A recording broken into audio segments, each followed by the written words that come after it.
estou como que em catalepsia, tenho consciência desse desprendimento. Exercito-me também no recolhimento, o que me proporciona a agradável visita de espíritos simpáticos, encarnados e desencarnados. Este último estudo só ocorre durante a noite, pelas 2 ou 3 horas, e quando o corpo repousado desperta, fico alguns instantes à espera, como depois de uma evocação.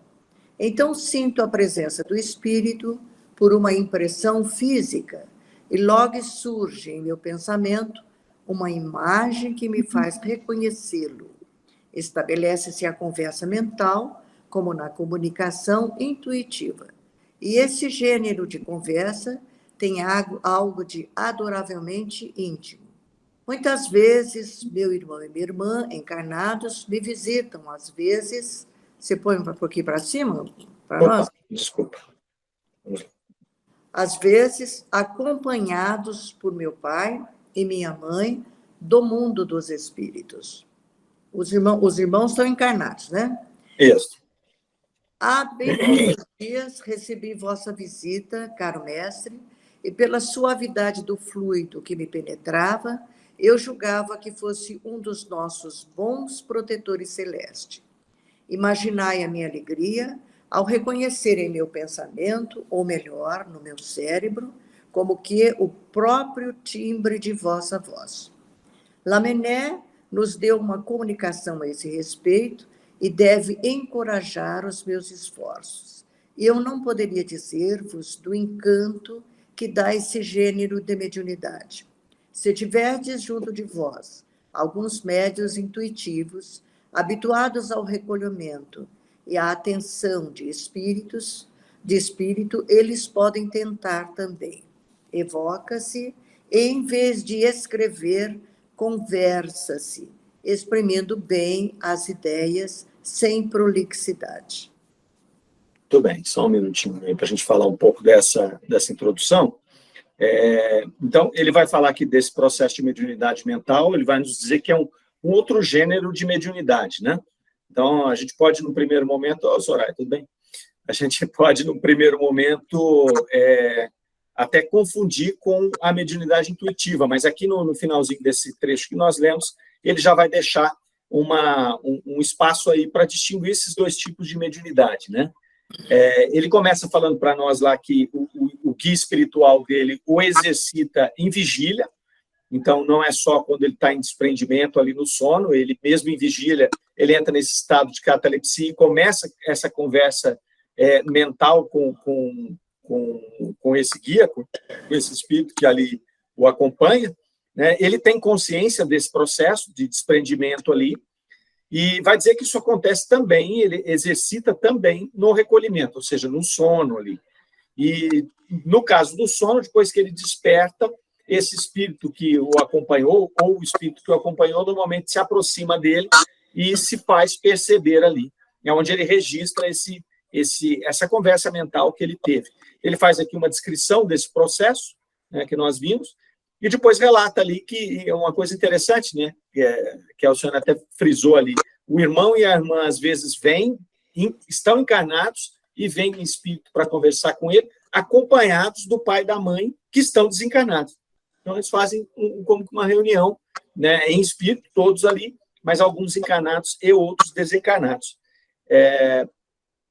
Vai comentar que Allan Kardec o visitou, né, ele vai falar que há bem pouco tempo recebeu a visita do mestre, ele está falando de Allan Kardec aqui, né, e ali, pela suavidade e fluido que me penetrava, julgava que fosse um dos bons protetores celestes.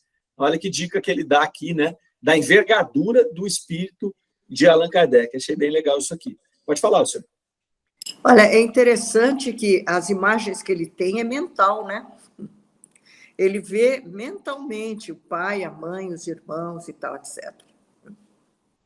Por isso que ele fala, né, Alcione, da diferença da mediunidade intuitiva, né?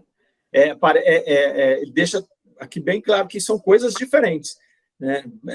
É como se ele passasse... Pareceu que é uma coisa, uma mistura. de uma mediunidade intuitiva, com telepatia e com percepção visual, né? Sim, sim. Ela dá essa sensação, né? Que a mediunidade intuitiva acaba sendo um pedaço, um trecho desse processo que ele descreve aqui. Interessante. O que mais que ele falou aqui? Deixa eu ver. Aí ele sugere aqui, né, que os médiuns intuitivos façam essa tentativa, né? Porque ele coloca aqui que os intuitivos, eles normalmente vão fazer, não sei se é nesse trecho aqui, você vai falar depois, que ele vai fazer como que uma interpretação. Então, chega a intuição, ele faz uma interpretação, e aí depois, se ele for expressar isso, ele escreve ou ele fala, né? Nesse caso aqui, é o que você comentou, parece que é uma telepatia, é algo, parece que é mais natural, né? É uma coisa bem interessante aqui que faz esse conjunto. E o que me impressionou também é que depois que ele descansa, ele dorme um pouco, que ele chama de catalepsia, e lá pelas 3 horas, quando ele acorda descansado, é que ele vai fazer esse trabalho. Vocês perceberam também no começo aqui que ele também é exercitado nesse processo em vigília, né? Durante Sim. o dia também, né? Ele descreve os 2 processos. À noite, é interessante porque à noite, durante o sono, ele também é exercitado nesse convívio, nesse contato que é natural nosso, e depois ele passa por esse outro fenômeno, né? E ele passa de dia também. De dia ele fala lá, né? Ele entra num estado de entorpecimento, né? Provavelmente breve, e ele tem esse contato com esses espíritos. Então, é bem interessante, né? Esse processo aqui. Mais algum comentário? Se não, continuamos. Pode falar. Eu não estou vendo nada. Não, você levantou a mão aí? Não levantei nada. Está desligar aí, pronto. Agora vai. Deixa eu subir aqui, peraí.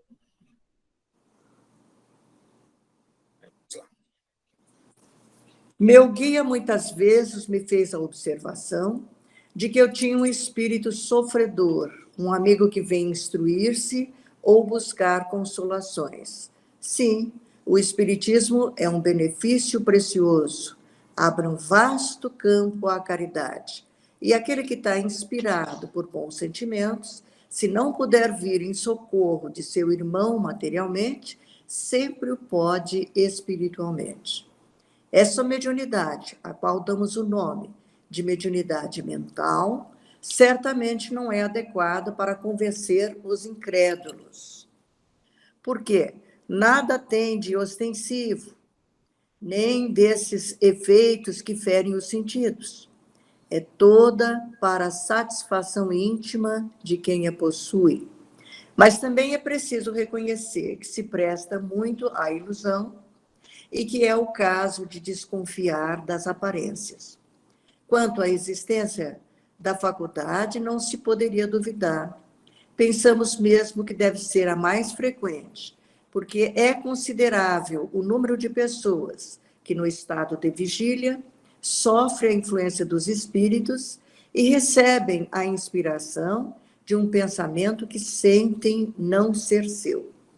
A impressão agradável, penosa, que por vezes se sente à vista de alguém que se encontra pela primeira vez, o pressentimento da aproximação de uma pessoa, a penetração e a transmissão do pensamento, são outros tantos efeitos devidos à mesma causa e que constitui uma... Peraí, vamos achar aqui. Aqui, ó. Tá vendo aqui? Não achei. Aqui, ó. Que constitui uma espécie de mediunidade que se pode dizer universal, pois todos possuem pelos seus rendimentos, seus rudimentos.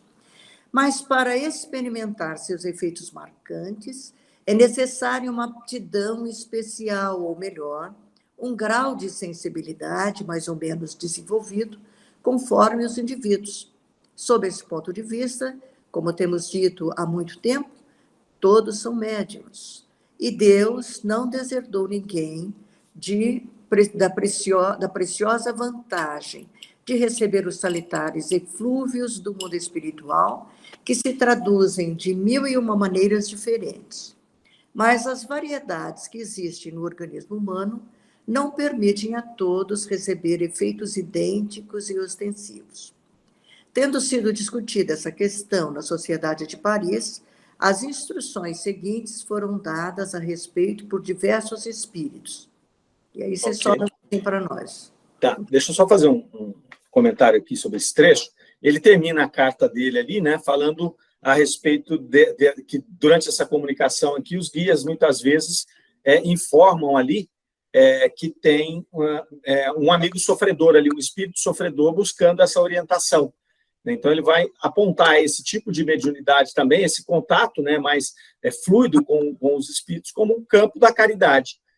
Você pode ajudar as pessoas espiritualmente ali, aqueles espíritos que estão próximos de nós. Então, ele está abrindo essa possibilidade aqui também. Aí termina a carta dele, aí Kardec vem fazer o seu comentário. Então, Kardec vai colocar ali que ele classifica essa mediunidade como uma mediunidade mental, né? Ela não tem a intenção de convencer os incrédulos, é diferente, por exemplo, de uma mediunidade de efeitos físicos, principalmente as mais rudimentares, cujo objetivo delas é justamente atestar a presença dos espíritos ali. Então, é um modo de convencimento. Essa não. Essa, Kardec vai dizer que ela é toda para a satisfação íntima do indivíduo que acende. Então, ela é de um para um. Né? Ela não é aquela coisa que dá para você... como ela não tem nada de ostensivo, nem dá para você utilizar como um objeto de convencimento ali. Trata-se dessa experiência individual aí. E aí Kardec faz uma ressalva interessante, né? Ele vai dizer lá, é preciso reconhecer que ela se presta muito à ilusão. Ou seja, é muito fácil você se iludir com esse tipo de mediunidade, porque vai misturar o pensamento do espírito com o seu pensamento. Então, aí ele vai colocar aqui, tem que desconfiar das aparências. Então, é tomar um cuidado, porque senão, a partir do momento em que você imagina essa mediunidade mental aí sendo desenvolvida, você pode misturar essas coisas e atribuir aos espíritos aquilo que não é deles. Então, Kardec faz essa ressalva aqui, que é muito interessante, né? A Lucélia até coloca alguma coisa ali que acho que é nessa linha, deixa eu ver o que ela colocou ali. Olha lá, que quer dizer passível de ilusão. Então, é isso, Lucélia, que a gente está comentando agora, né? Como é um tipo de mediunidade muito sensível, essa transmissão de pensamento, é quase que uma conversa mental do espírito, você tem menos evidência de que é um espírito. Então, por exemplo, um médium intuitivo ali. Então, muitas vezes, ele percebe a presença do espírito chegando, né? Ele vai fazendo essa tradução daquilo que ele está percebendo que vem de fora. Esse é o meu entendimento aqui sobre a leitura, depois eu quero ouvir vocês também.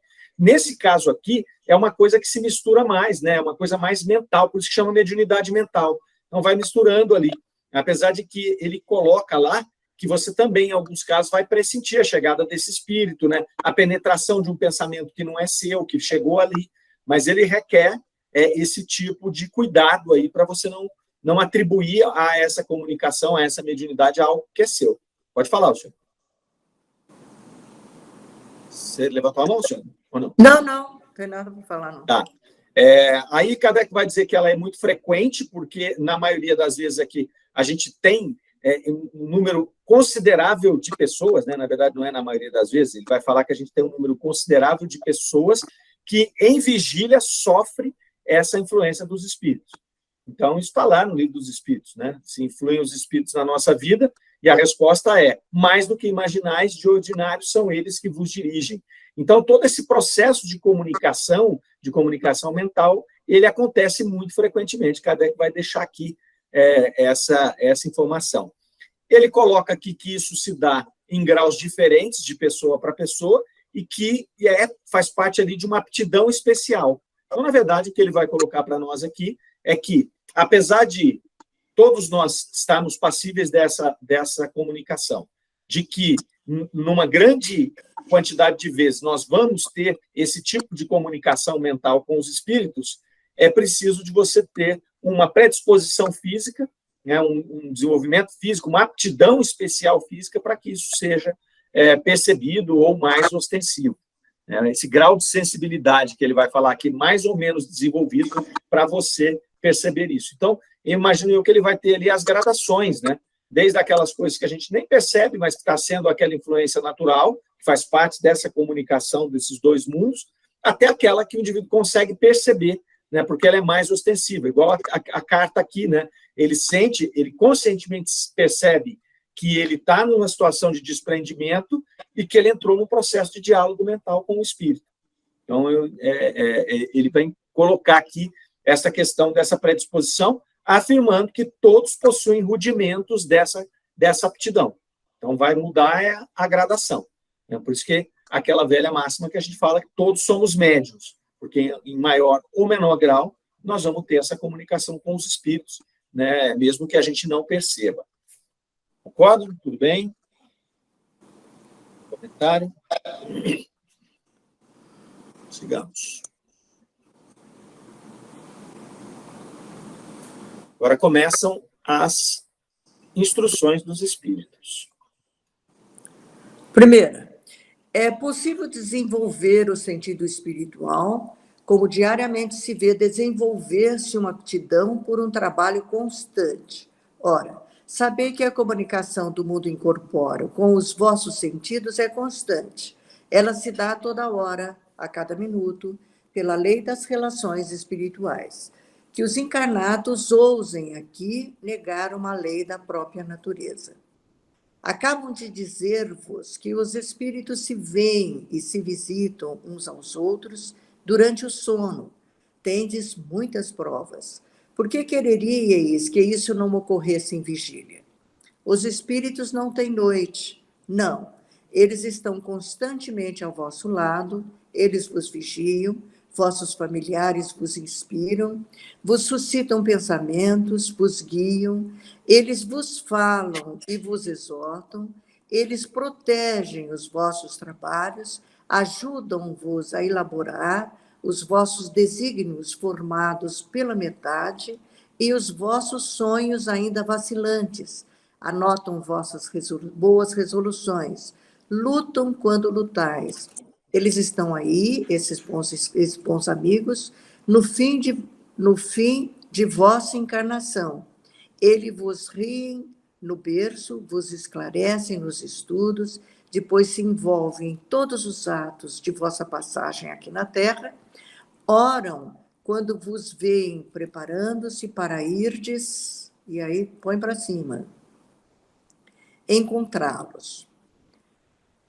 Não jamais negueis vossa assistência diária, jamais negueis vossa mediunidade espiritual, porque blasfemais contra Deus e serei taxados de ingratidão pelos espíritos que vos honram. H. Dozon, médium, senhor Delane, é isso? Delane, né? Delane, isso, senhor Delane.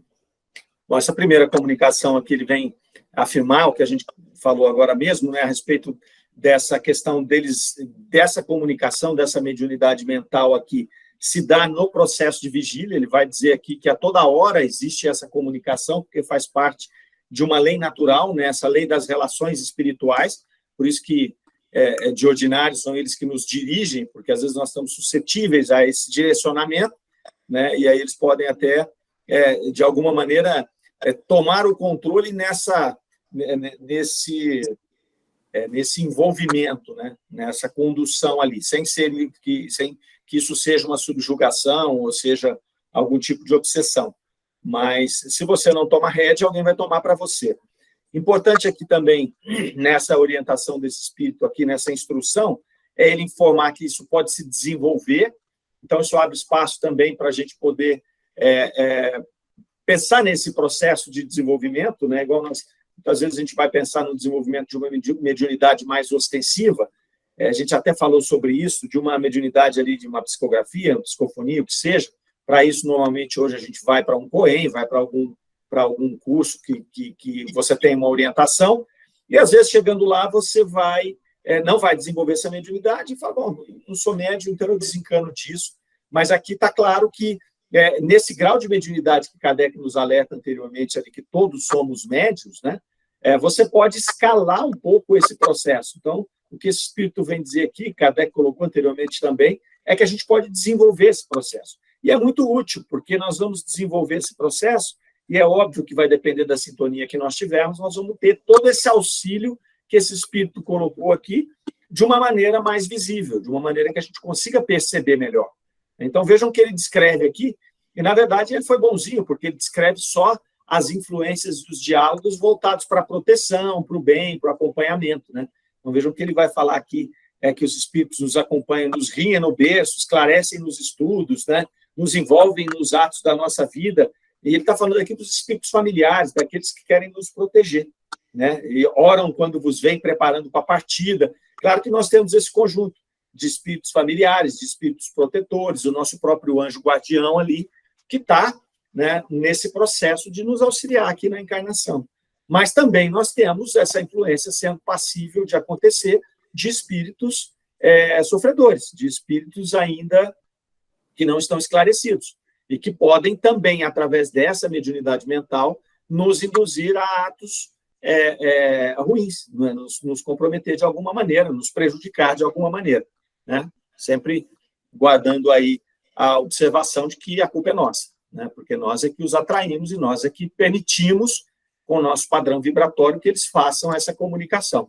E ao permitir que esses inferiores façam essa comunicação, naturalmente, a gente está impedindo que os familiares, que o nosso anjo guardião, que eles possam fazer essa mesma comunicação, né? A gente baixa o padrão, a gente acaba se comunicando com esses aqui que estão mais embaixo, né? Embaixo e em cima é só um exemplo, né, gente? Não levemos para o literal. Mas esse de padrão menor se comunicando não vai dar espaço para aquele de padrão maior, que quer nos auxiliar, que quer tornar produtiva a nossa encarnação, fazer esse contato. Então, acho interessante aqui essa questão do desenvolvimento, né, que ele chama a atenção aqui, né, e é importante, né? Lembra quando a gente falou do sono lá atrás, né, da importância da preparação do sono para que a gente possa ter uma noite revigorante, para que a gente possa estar equilibrado, sintonizado com as esferas mais altas, para poder acessar essas esferas. Aqui ele está chamando a atenção para o nosso momento de vigília. Ele vai dizer aqui que não é só no momento ali de repouso, daquele desprendimento, que a gente vai ter essas comunicações, né? No momento de vigília também. Então, é o tempo todo. Então, chama a gente também para orar e vigiar nesse momento de vigília, né? Para que a gente possa desenvolver esse processo e afinar essa comunicação com esses espíritos que estão aqui, né, à nossa disposição, entre aspas, né, mas que estão predispostos a nos ajudar nesse processo nosso aqui de caminhar aqui no planeta Terra. Ok? Vamos para a próxima. 2. Sim, esse gênero de comunicação espiritual é mesmo uma mediunidade, como, aliás, tendes ainda outros a constatar no curso de vossos estudos espíritas. É uma espécie de estado cataléptico, muito agradável para quem o experimenta. Ele proporciona todas as alegrias da vida espiritual à alma prisioneira, que aí encontra um encanto indefinível que gostaria de experimentar sempre, mas é preciso voltar de qualquer modo. E semelhante ao prisioneiro, ao qual permitem tomar ar num prato, a alma entra em constrangida na célula humana.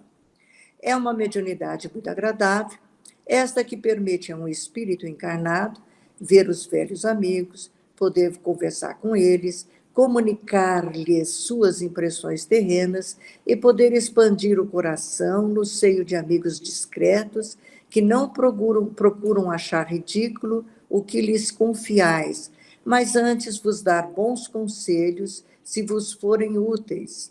Esses conselhos, dados assim, têm mais peso para o médium que os recebe, porque o espírito que lhes dá, a ele se mostrando, deixou uma impressão profunda em seu cérebro e, por esse meio, gravou melhor em seu coração a sinceridade e o valor desses conselhos.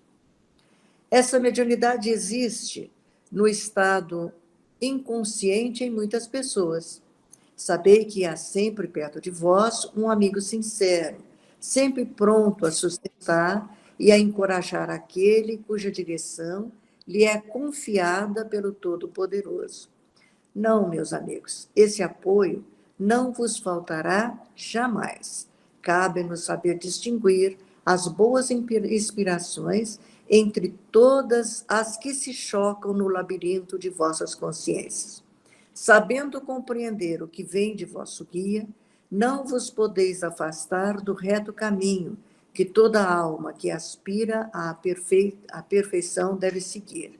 Espírito protetor, médium, senhora Cosse. Olha que interessante essa comunicação, né? Ele vai reafirmar aqui que esse gênero de comunicação é, de fato, um tipo de mediunidade, e ele pontua aqui que a gente vai ter outras mediunidades, né, para constatar no curso dos estudos espíritas. Então, quantas serão as mediunidades que a gente ainda vai descobrir, né? Quantas nós ainda vamos perceber que hoje a gente ainda não consegue. Então, ele coloca que existem outras formas de comunicação, né?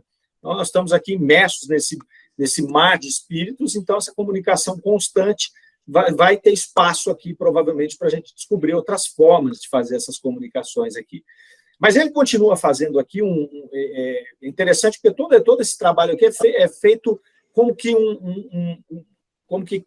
canalizando uma forma de nós acessarmos esses conselhos desses bons espíritos, desses espíritos que estão tentando nos ajudar.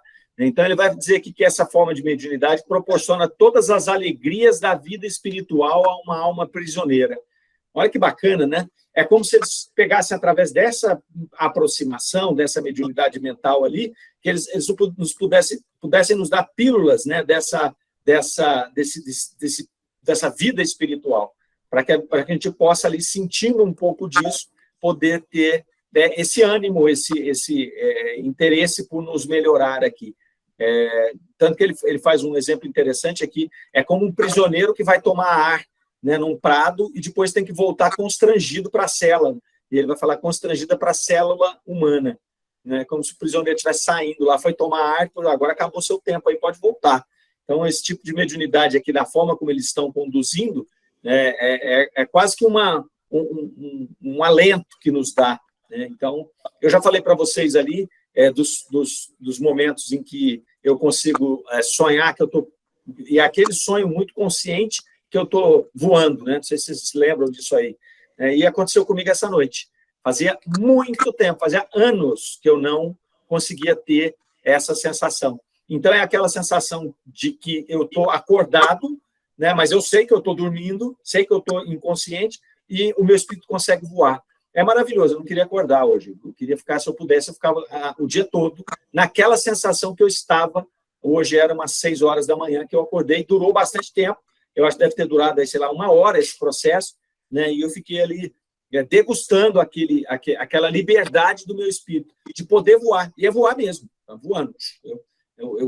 A cada inspiração eu consigo chegar mais alto. É espetacular. Então, eu acho que seja algo desse jeito, né? É uma pena que não é constante, é raro no meu caso, mas eu, coincidentemente, tive essa noite aqui. Depois eu fui ler esse texto para ver o que a gente ia comentar aqui hoje. Falei, olha aqui, né, será que é mais ou menos isso que eu passei hoje? Mas é realmente muito prazeroso, né? E aí ele vai falar aqui de ver velhos amigos, de conversar com eles, né? Comunicar as impressões terrenas. E eu não tenho lembrança de ter acontecido isso hoje, mas eu tenho lembrança que eu estava nesse processo de poder voar. Eu acho que eu fico tão empolgado com essa história de voar que eu nem vejo quem está do lado. Vai falando aí que eu estou só voando aqui, estou aproveitando o momento, né? Então, chama atenção aqui o espírito para esses conselhos, né? Para que a gente possa acessar e buscar esses conselhos, que eles causam uma impressão profunda no cérebro. Então, a sensação de bem-estar que ele vai causar depois é essa impressão que ele vai trazer no cérebro dessas pílulas de vida espiritual que ele está trazendo para nós. Porque a gente se apaixona aqui pela matéria, pelo planeta, como nós falamos semana passada, pela nossa vida, mas a hora que a gente consegue perceber o que é a vida espiritual, ela é infinitamente melhor do que o que a gente está passando aqui enquanto encarnados, né? É necessário, é um processo, é riquíssimo, mas, do ponto de vista do espírito, é uma prisão. É, de fato, um momento de quase que um sofrimento para o espírito, né? A gente não entende assim, que a gente está se expressando aqui, nós não temos a lembrança do nosso espírito liberto, mas esses momentos em que a gente pode presenciar experimentar essa liberdade, realmente são muito interessantes aí. Vai nos dizer que a gente sempre tem esse amigo sincero por perto, e no finalzinho vai fazer uma advertência ali interessante, eu achei bem interessante, porque eles vêm trazendo essa comunicação, essa mediunidade mental, como nós falamos, sempre para o lado das orientações positivas, do encontro com os familiares ali, né, com os espíritos que estão para nos ajudar. E aí ele vai colocar lá, olha, esse apoio não vos faltará jamais, caberá-vos saber distinguir as boas inspirações entre todas as que se chocam no labirinto de vossas consciências. Então, quer dizer, aqui ele deixa a pista, né? Porque se a gente não tomar cuidado nessa leitura, a gente vai passar e vai achar que esse tipo de mediunidade só acontece, né, no caso desses contatos com aqueles espíritos que estão para nos auxiliar, que estão ajudando na nossa encarnação aqui. Mas lembra que na carta, lá no último parágrafo da carta, o correspondente falou que o espírito dele dizia que às vezes eram espíritos sofredores que faziam a comunicação e que nesse momento invertia, né, o processo. Não era mais o espírito que estava ajudando, é você que tem a condição de ajudar. Então, olha que chamado interessante, né? Primeiro, trabalhar a sintonia para a gente se comunicar com esses espíritos. Depois, saber distinguir o que é que vem desses espíritos, o que são essas inspirações positivas que eles estão emanando para nós, daquelas inspirações negativas de um espírito sofredor, né? E lá naquela anterior, ele vai dizer que é um campo de caridade. Quando a gente encontrar com esses espíritos inferiores, ao invés da gente achar ruim que está se comunicando com o espírito inferior, fazer o processo contrário, né? Aqui eu posso ajudar. Então, eu vou emanar a ele coisas positivas, coisas boas, né? Parece fácil aqui escrito, né? É fácil, né? Tranquilo no dia a dia fazer isso, né? Então, muitas vezes a gente se deixa levar, é influenciado por isso. Acaba mudando o nosso humor, mudando o nosso comportamento, e aí perdemos uma grande oportunidade. Às vezes até podemos perceber, eu estou com alguma má influência hoje, né? A gente já pôde perceber isso. Às vezes até, um exemplo que eu vou dar aqui, que me ocorreu agora, né? Me lembro quando a gente participava de COEM, de reuniões mediúnicas, tudo, que às vezes ao longo do dia, sem motivo nenhum, você sentia algum tipo de influência que te perturbava. Principalmente no dia das reuniões acontecia. E não sei se acontece com vocês. Chegava na reunião, você saía de lá, que lá não existia mais. Não tinha mais essa perturbação. É claro, né? Se você se aproximou, se aquele espírito se aproximou de você, você conduziu ele até aquele momento, na reunião, muito provavelmente ele foi atendido, né? A própria atmosfera fluídica da reunião fez com que ele se afastasse, tipo, ou porque ele também recebeu essa influência, ou porque você tirou a sintonia dele porque levou a sua, enfim. Mas é importante você lembrar disso. E muitas vezes a gente se deixa influenciar e se deixa levar por esse processo aí, por essa influência daqueles que estão no mesmo padrão nosso ali, e não desses que querem nos ajudar. Ok? Sigamos. Terceira. Já vos foi dito que a mediunidade se revelaria por diferentes formas. A que nosso presidente qualificou de mental está bem definida. É o primeiro degrau da mediunidade vidente e falante.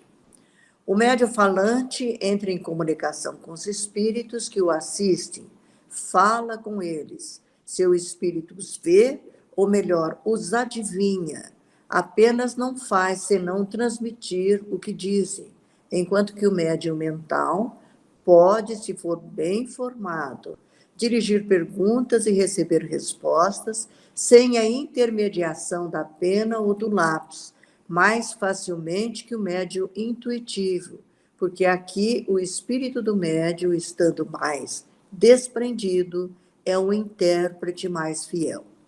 Mas para isso é necessário um ardente desejo de ser útil, trabalhar com vistas ao bem, com um sentimento puro, isento de todo pensamento de amor próprio e de interesse. De todas as faculdades mediúnicas, é a mais sutil e a mais delicada. O menor sopro impuro basta para manchá-la. É apenas nessas condições que o médium mental obterá provas da realidade das comunicações, Logo vereis surgir entre vós médiuns falantes que vos surpreenderão por sua eloquência e por sua lógica. Esperai, pioneiros... Só subir um minutinho. É isso. Esperais, pioneiros, que tendes pressas de ver vossos trabalhos crescerem. Novos obreiros virão reforçar vossas fileiras, e este ano verá concluir-se a primeira grande fase do Espiritismo e começar outra não menos importante. E vós, caro mestre, que Deus abençoe os vossos trabalhos, que eles vos sustente e nos conserve o favor especial que nos concedeu, permitindo-nos guiar-vos e sustentar-vos em vossa tarefa, que é também a nossa. Como presidente espiritual da Sociedade de Paris, veio por ela e por cada membro em particular, e roga ao Senhor que espalhe sobre vós todas as suas graças e as suas bênçãos. São Luís, médium, senhora Delane. Que mensagem legal, né? Traz aqui uma série de coisas para a gente trabalhar aqui, né? Para a gente refletir. Ele vai mostrar que ela, então, vai falar da diferença dessa mediunidade mental e da mediunidade intuitiva, né? Que ela é o primeiro degrau do médium falante ali. Vai colocar que ela é mais fácil de ser exercida do que a do intuitivo, né? Até por conta dessa interpretação. Ele faz essa descrição aqui de que o médium intuitivo, o médium falante, o médium escrevente, ele tem mais facilidade para perceber o espírito, porque ele vê, né? Ele coloca aqui a palavra adivinha, né? O seu espírito adivinha o comunicante. Ele percebe a presença, né? E essa aqui, mais mental, é o que ele fala, mais sutil. Então, ela está aqui, né, permeando a nossa vida o tempo todo. Então, a gente está sendo influenciado por esses espíritos mais do que nós imaginamos. A dificuldade está em saber pescar, né? Em saber pescar e saber acessar. Pescar aquilo que está sendo trazido, que não é nosso, e aproveitar. É interessante quando ele fala aqui que ela é mais fácil de você trabalhar, é mais fácil, talvez, até de obter essa comunicação, e você... Ele vai dizer aqui que um médium bem formado, ou seja, aquele que sabe distinguir, que exercita esse processo dessa mediunidade mental, ele vai poder fazer perguntas e obter respostas de maneira até mais fácil, mais fluida que o médium intuitivo, que o escrevente, que o falante, porque ele vai depender dessa interpretação e dessa expressão. Então, a gente pode imaginar se, por ser essa comunicação mental, a velocidade dela é muito maior, né? A velocidade dela é muito maior. Se eu sou um médium que eu estou psicografando e alguém faz uma pergunta, ou o próprio espírito, porque veja só, se eu estou num processo de psicografia ou de psicofonia, muito provavelmente eu não vou conseguir fazer as perguntas para o espírito. Eu preciso de um outro para fazer, tá certo? Porque eu estou trabalhando naquele processo. Então, eu sou o instrumento que está fazendo aquela mediunidade. Então, meu espírito percebeu o espírito comunicante, se conectou com ele, né, adivinhou a presença dele e começa a receber aquela intuição. E aí eu começo a expressar a intuição. Então, eu estou lá escrevendo. Mas eu não me lembro de ter visto casos do próprio médium escrevente ou falante fazer uma entrevista com o espírito. Ele fazer perguntas. Normalmente é o outro que faz, né? É o dialogador, é o evocador que vai fazer as perguntas e ele é só o instrumento. No caso da mediunidade mental, não.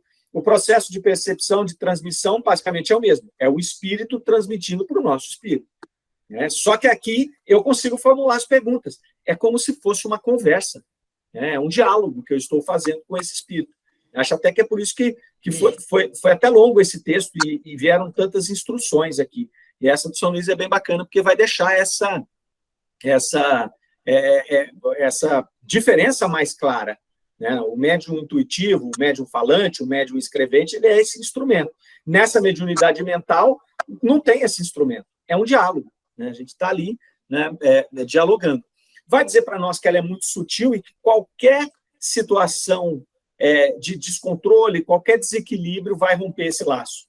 Então, ela é extremamente sutil. Por isso que você vai precisar de tomar esse cuidado, de exercitar isso. Né?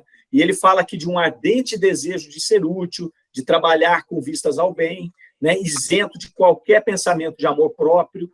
Então, ela é muito fácil, mas, ao mesmo tempo, ela é muito sensível. Para que a gente tenha esse acesso e possa aproveitar esse acesso, a gente tem que trabalhar esse burilamento do nosso espírito, das nossas intenções, né, tudo aquilo que a gente vai fazer, para que a gente possa receber essa dádiva, né, que é esse contato com esses espíritos aí e essas pílulas da vida espiritual, que eles vão nos oferecer. Então, requer essa sintonia fina.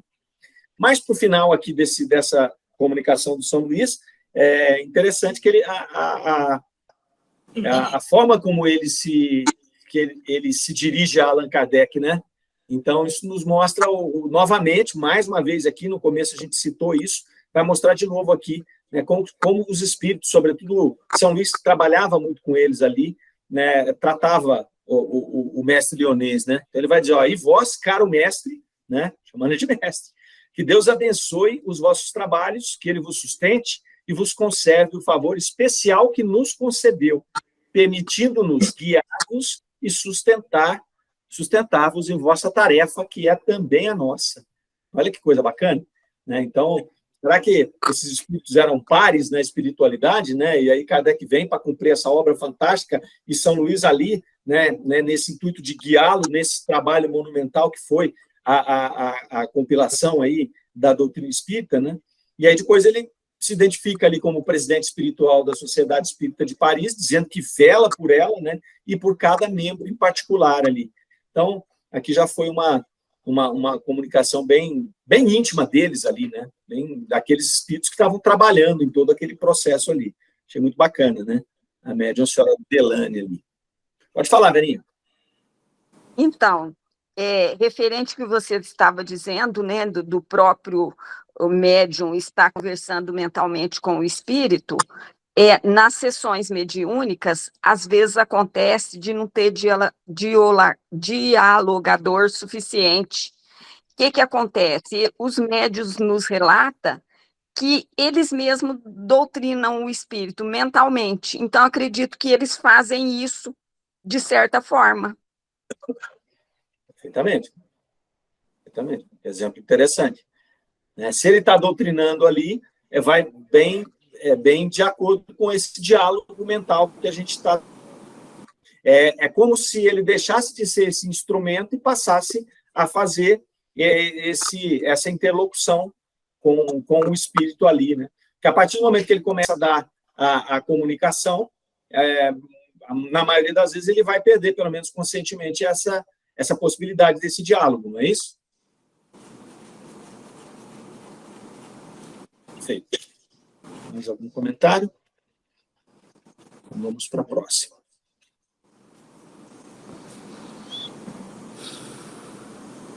Quarta.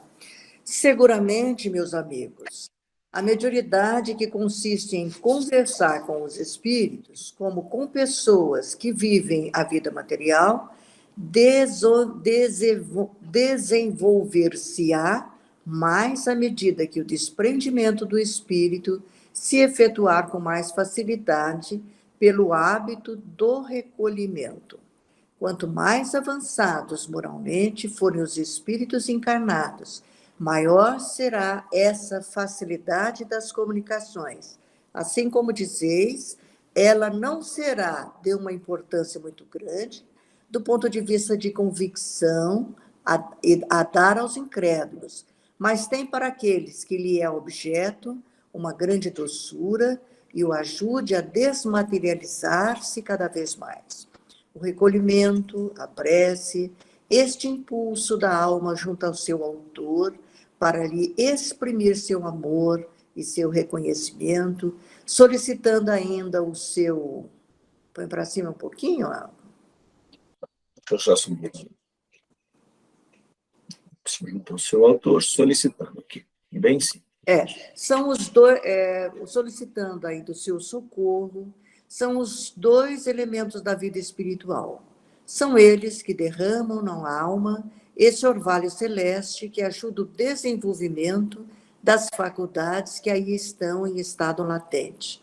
Como são infelizes os que dizem que a prece é inútil porque não modifica os desígnios de Deus.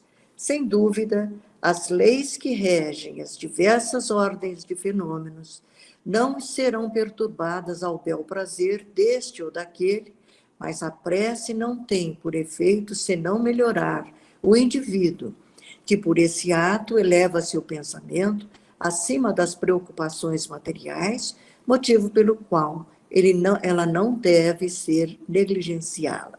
Ele não deve negligenciá-la. É pela renovação parcial dos indivíduos que a sociedade acabará por regenerar-se, e Deus sabe se ela precisa, e Deus sabe acho que é que ela precisa, né? Acho que sim. Uhum. Ficais revoltados quando pensais nos vícios da sociedade pagã, ao tempo em que o Cristo veio trazer uma reforma humanitária. Mas em vossos dias, os vissem por serem velados sobre formas mais marcantes de polidez e de educação, não deixam de existir. Eles não têm magníficos templos como os da Grécia Antiga, mas eles os têm no coração da maior parte dos homens, e causam entre eles as mesmas devastações que ocasionavam entre os que precederam a era cristã. Não é, pois, sem uma grande utilidade que os espíritos vieram lembrar os ensinamentos dados há 18 séculos, porquanto, tendo-os esquecidos ou mal compreendidos, vós não podeis aproveitá-los e espalhá-los segundo a vontade do divino crucificado. Agradecei, pois, ao Senhor, vós todos que fostes chamados a cooperar na obra dos Espíritos, e que o vosso desinteresse e vossa caridade jamais enfraqueçam, porque é nisto que se conhece entre vós os verdadeiros Espíritos. Luiz de França, médium, Senhora Breu. Bem, então, o que acontece aqui? Deixa eu só parar a apresentação, porque a gente já encerrou o texto. Ele vai novamente frisar que esse modus operandi dessa comunicação, desse tipo de mediunidade, que na verdade é uma conversa com os espíritos ali, e interessante que ele vai dizer para nós aqui que isso vai se desenvolver mais à medida em que nós estivermos mais desprendidos do nosso corpo físico. A gente pode observar nos relatos dos mundos superiores, trazidos aí na Revista Espírita, em várias outras obras, até nas obras contemporâneas também tem, informando para nós que quanto mais evoluído é o mundo, mais natural é esse contato entre os encarnados e os desencarnados, né? Mas esses diálogos, essa mediunidade mental, ela fica uma coisa cada vez mais natural. O que impede que isso aconteça no nosso momento aqui evolutivo? Justamente a materialização, né, a que o nosso espírito se submete aqui, não só por estar no corpo físico, mas por esse apego ao corpo físico. Então, à medida em que a gente vai avançando moralmente, vai criando aqueles recursos que ele coloca na mensagem anterior, que São Luís coloca na mensagem anterior ali, né, de você não ter as questões ali as questões do ter o desprendimento, você não ter ali os interesses, né, essa é a palavra que eu estava buscando, os interesses próprios na frente de tudo. Então, você vai estabelecendo as condições mais favoráveis para esse processo. A gente sabe também que até a questão do corpo físico, né, se sutilizando, vai favorecer esse processo também, né? O corpo físico mais denso dificulta essa percepção ali. Volto a dizer que não tem uma importância muito grande com relação a dar convicção para os incrédulos, mas que é muito importante para aqueles que estabelecem esse tipo de mediunidade, porque facilita o processo de desmaterialização. Então, a partir do momento que mostra para a gente o plano espiritual, que faz com que a gente perceba esse plano, que a gente viva, mesmo que por instantes, o que é a libertação do espírito, o que é o plano espiritual, isso concorre para a nossa desmaterialização. Concorre para a gente começar a exercer o desapego, né, com relação à nossa condição terrena, à nossa questão material aqui, e, obviamente, uma percepção maior e uma vontade maior de evoluir para alcançar esses planos da vida espiritual ali. E é óbvio que isso não quer dizer que a gente vai ter um desprezo pela nossa vida material, né? Muito pelo contrário, isso vai dar para nós uma responsabilidade maior e uma visão de que nós temos que aproveitar melhor o nosso tempo aqui enquanto encarnados, né? Porque justamente por eu querer avançar na minha condição quando eu estiver desencarnado, é que eu vou não querer desperdiçar nem um segundo do meu tempo aqui. Esse espírito, que é o Luiz, né, Luiz de França aqui, ele vem falar a respeito da prece aqui logo na sequência, né, da importância da prece para fazer essa aproximação com o autor da vida, essa aproximação com os espíritos, com a espiritualidade que está conosco ali. É interessante que ele vai dizer que muitas pessoas falam que a prece não tem importância porque não vai mudar os desígnios de Deus. Ele fala isso para nós aqui. Mas o objetivo não é mudar os desígnios de Deus. É que a gente associa demais a prece com pedir. Né? A gente tem essa associação aí que eu acho que ela é cultural, histórica, né? Vem lá sobretudo da Igreja Católica, né? Muito naquela questão de você pedir, de você estar aqui submisso, sempre elevando a sua prece pedindo. Né? E não é esse o processo que ele está colocando aqui. Ele está colocando a prece como uma elevação do nosso espírito para criar essa conexão com o Criador. Né? Não vai mudar os desígnios de Deus, o fato de nós fazermos uma prece ou não, mas vai nos aproximar dele, vai abrir esses canais para que a gente possa ter esse contato com a espiritualidade superior e ter esse contato mais próximo com o Criador. Né? Vai falar que da renovação da humanidade, que vai se dar a partir da renovação parcial dos indivíduos, então, à medida que a gente vai evoluindo o conjunto também, e depois ele traz uma orientação importante aqui, né, que é como se ele mudasse de assunto no meio da comunicação. Né? Ele vai falar, ficais revoltados quando pensa na quantidade de vícios que existia quando Cristo veio trazer a sua mensagem. Então, ele fala, muito cuidado, porque a gente pensa muito naqueles vícios porque eles eram aparentes. Hoje, o que nós temos aqui é um verniz social, a civilidade, né? A educação, muitas vezes, ela faz com que se imagine que não tem esses vícios, mas ele vai fazer um alerta. Os vícios estão aí. A gente tem que trabalhar contra eles. Não é porque eles eram mais evidentes naquela época que eles não estão aqui. Então, ele vai colocar aqui, não é por acaso que os espíritos vieram aqui, ele está falando já do advento da doutrina espírita, trazer informações, trazer um pouco mais de clareza nos ensinamentos do Cristo, né? Porque os vícios estão aí ainda. Claro que nós evoluímos, ele não está dizendo que não, né? Mas ele não está nos deixando espaço para que a gente possa, por uma miopia, né, de não enxergar, ou até por uma arrogância de achar que a gente está já com essas situações resolvidas, não poder observar essa situação desses vícios que nós temos ainda e que fazem, que criam um impedimento para a nossa evolução individual e também enquanto sociedade aqui. É bacana a gente pensar isso dentro de um contexto lá do século XIX, né?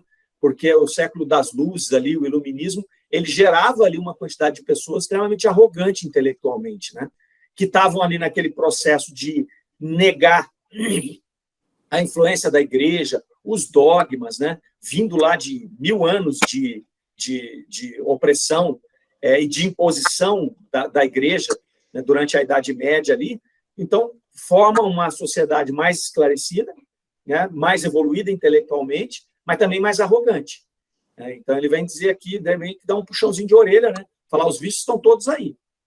Então, tem que trabalhar esses vícios. É por isso que os espíritos vêm trazer mais luz, trazer mais informações aqui aos ensinamentos do Cristo, e aí ele está tratando aqui de todo o aspecto moral da doutrina espírita, as leis morais ali, né? Justamente para que a gente possa continuar atacando esses vícios que são um impedimento para a nossa evolução enquanto seres humanos aqui, enquanto indivíduos e enquanto sociedade.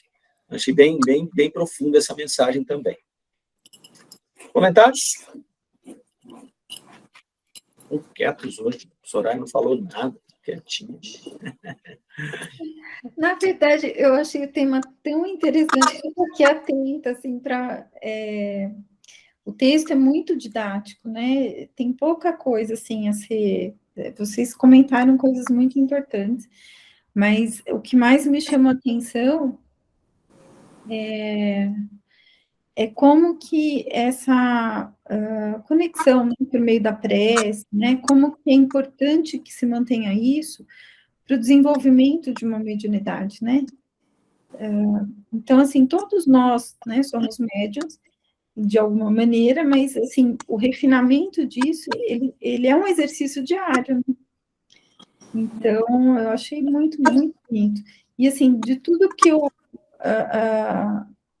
que eu pude compreender também, né, do que foi dito, porque a hora que começou a falar de mediunidade mental, me vinha muito a ideia da intuitiva, mas não é a mesma coisa, né, porque a intuitiva você recebe, mas não há necessariamente essa ideia da interação, né, é isso, né, Mário? Exato. É essa interação que faz a diferença, né? Então, eu acho que era isso, eu estava prestando atenção para poder compreender, foi maravilhoso o texto, adorei. Interessante que ele mostra, né, essa sutileza e até nos chama, né, a preocupação dessas influências, né? Porque a mediunidade intuitiva, né, depois as mais avançadas ali, psicofonia, a psicografia e tudo mais, elas são mais ostensivas. Então, é quase que assim, é como se a gente conseguisse uma defesa melhor. E aí você fala, eu não sou médium, graças a Deus que eu não sou médium, então eu não tenho influência. Então, ele vai trazer para nós aqui uma mediunidade muito mais sutil, que ocorre em vigília, e que ela não traz, muitas vezes, essa condição da gente identificar o que está acontecendo. Né? Esse diálogo mental, essa coisa que é essa influência mútua mesmo, está todo mundo aqui em cima, né? É como se falasse para nós, separa, começa a perceber isso e começa a acessar, né? Separar, como ele coloca ali numa das mensagens, né? Aquilo que são essas intuições positivas do mar de intuições que a gente recebe de toda a natureza, né? E assim, como a gente já viu várias vezes aqui, como nós estamos num planeta de expiação e provas, a maioria dos espíritos que nos circundam aqui são espíritos da terceira ordem, espíritos que estão ainda num processo, muitas vezes, até de nenhum tipo de esclarecimento com relação à vida espiritual, né? Então, naturalmente, vibrando um padrão mais baixo. Só uma outra reflexão, né? É interessante quando a gente pensa na mediunidade intuitiva e nessa mental, até por esse aspecto relacionado à condição da vigília, né? É uma mediunidade que acontece a qualquer hora, em qualquer lugar, né? Enquanto quando a gente faz o COEM, né, que a gente procura desenvolver ali e educar para que isso aconteça num ambiente, né, propício para que, né, seja feito um trabalho com segurança, tudo, ele também exige de nós essa vigilância, né, porque é a qualquer lugar, né, é em qualquer hora, e todos nós podemos ter, né. Chamado à vigilância, né? Chamado à vigilância. Mais algum comentário, meninos? Se não, fechamos aqui nosso estudo de hoje. A semana que vem, nós vamos tratar de um texto de junho de 66, chama Visão Retrospectiva das Várias Encarnações de um Espírito. Interessantíssimo também, então não percam, tá certo? Então, quarta-feira, na mesma hora, no mesmo lugar. Valeu? Boa semana para todo mundo. Com Deus.